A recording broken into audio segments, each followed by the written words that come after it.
Behind me is my wife's BMW and it's back in the garage again. It has failed its MOT, the brake pads and a fuel leak, but I've also spotted something else wrong with it. The fuel leak was coming from this, the seal had gone around, I think it's the fuel sender, so it was leaking from you down there and coming out underneath and dripping down there. I have sorted that, now it's not leaking no more, so I've sorted that issue and I didn't film it, but that's sorted. The other issue, this shock is gone, so we're going to need to replace that because it's just leaking oil. It wasn't picked up on the MOT, I don't think they got around to that part, because as soon as they seen the fuel leaking they stopped the MOT, and they've also picked up on the brake pads being really low, so we're going to change them and do this shock. So that's what this is all about today. So the Volkswagen Polo R Line is on stop again until I sort this car out, because my wife has got no MOT on the car and it needs to be sorted. The choice of fixing cars. Polo R Line is there, timing change on the floor in bits, so that's left and we got to crack on with this. So I've already picked up the parts. Got a new shock absorber from Motorcare, my local motor factors, and I've got brake pads there. You might say, nah, but it's a crap make. I've used them, I have no problems with them, no complaints, they've been good and they're good quality parts. So some people say they don't like them, some people do say they're okay. I don't mind them, I use whatever I can get hold of.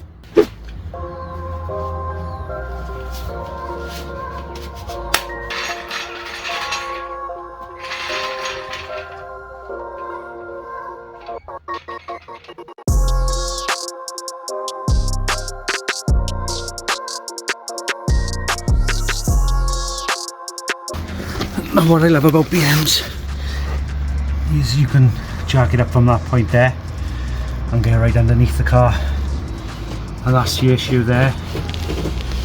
Missed it up quite bad and made a mess all over that, so don't worry, it is on axle stands and it is level, so that's a cracking jacking point if you want to do anything to the back wheels. I love using that point and it seems to work fine. So the first thing we're going to do is do that shock. So we're going to take this wheel off.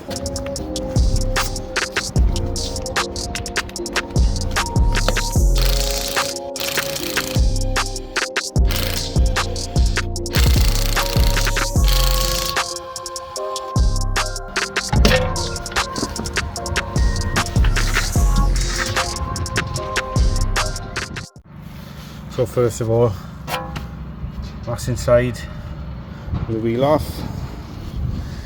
Now you can see how bad them pads are, so we're going to be replacing them. The discs are fine, they've only got a very slight lip on them, so I'm not going to replace the discs on this one. I haven't long done all these, so them pads have worn out quite quickly. But that didn't come up on as an advisory or a fail on the MOT, but I spotted it while I was underneath trying to look at where this fuel tank was leaking from. I thought it was leaking from that there. I thought it was actually leaking from the tank, but it was actually running down past there from the top. And when I priced the fuel tank from BMW, they wanted £800. I was determined to make sure it wasn't that was at fault, because £800 is a hell of a lot of money to be paying out for a fuel tank. And to me, if you're going to buy a second-hand one, you're probably adopting the same kind of problem, because you're not guaranteed that it's going to be right, especially with the fuel tank. You could end up having the same problem within a week or straight away, so it would have probably had to have been a new one, and luckily enough we've escaped that. So I fixed the fuel leak, so it's just this to sort out, and these, and hopefully it'll be advisory free and no fuel leak. So I think you've got the star-shaped nuts to undo. We'll undo it from there. We've got one this side and two that side, so it's three altogether I think. And then you've got the bolt down there to undo, and that should in theory slide straight out. I'm just going to chuck some WD-40 on the actual bolts on the bottom.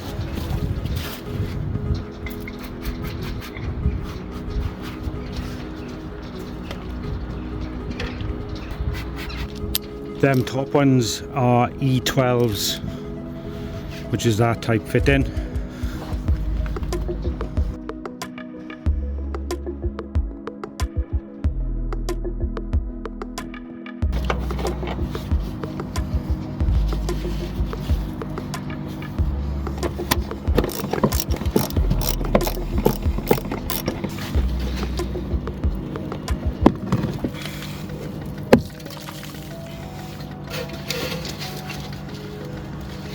Okay, the next bit is, one side is an E18 fitting. I'm going to use an 18mm spanner and hold it in place and undo it this side and do the two.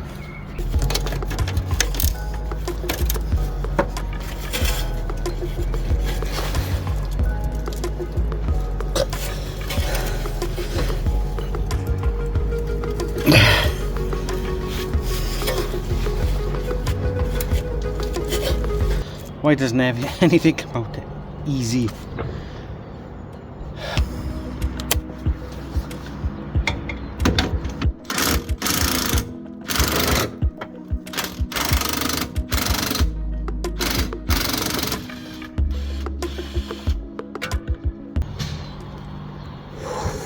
Whew.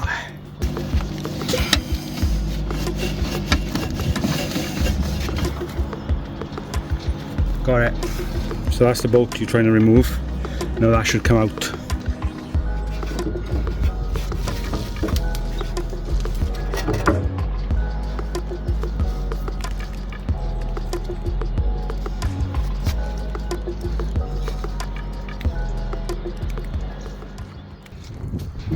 Take that plastic cover off.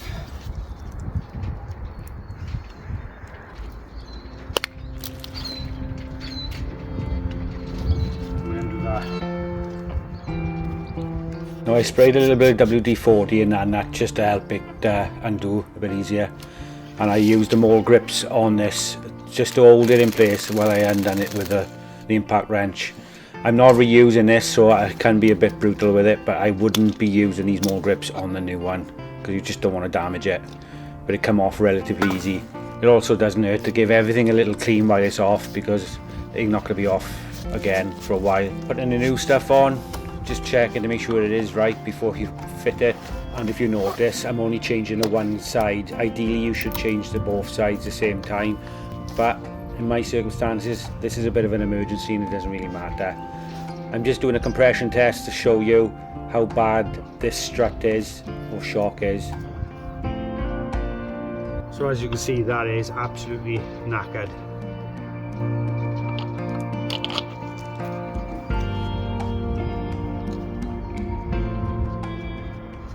I know I used these to undo it, and that was because I weren't going to use this again, so I could be a bit rougher with it. Now I don't want to be doing this on that because you're going to damage it. So what I'm going to do is it's a 10mm socket like that, and luckily enough it's got that end on it so I can use a spanner on it. So that's going to go on there like that. I'm going to put 5mm down inside, and that's going to hold it in place. And there's a 19mm over the top, and that's how I'm going to tighten it up. And that way I'm not damaging any of this. So this stops this from spinning and holds it in place. And if you find you can't hold this, you use this.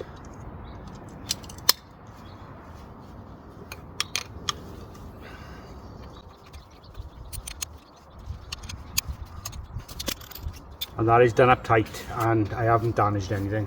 And I'm just standing here looking at this, and I'm an absolute idiot because I forgot to put this on.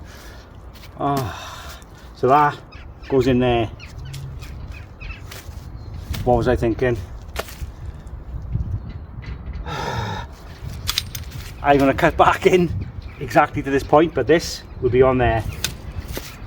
And done. So, absolute fool, I forgot to put that on, but we've sorted it now. You didn't have to wait that long. So let's get this back in the car, and hopefully we can just sort these brakes out and I can get it for an MOT tomorrow. Oh my god, I've done it again, haven't I?